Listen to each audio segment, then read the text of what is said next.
بيبي تقول مو كل مدعبل جوز.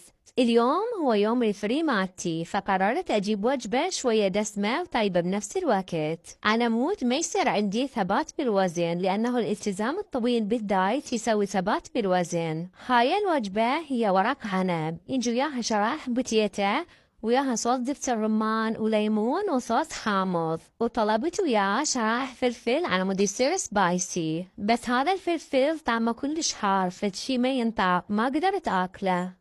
ورق العنب إذا ما هرقان بالزيت وبالدهن وبالحموضة وبدبس الرمان يعتبر مو طيب. الشكل كان كلش مشهي ويسوي واهس للأكل، وأنا كنت جوعانة والطعم كان كلش طيب، فالوجبة كلها على بعضها كانت ممتعة. هذا الطلب ويا الإضافات مالته صار سعره 7000 دينار، بس تأخر علي ساعة ونص يلا وصلني ومتت من الجوع.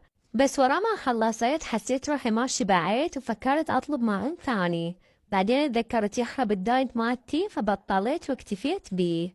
هاي الصلصة اللي بشعب الباوال ما صدقت شو وقت أخلص أنا موت أشربها من قد ما طيبة، بس هي مليانة زيت بشكل مو طبيعي، حسيت نفسي دا أشرب زيت حامض.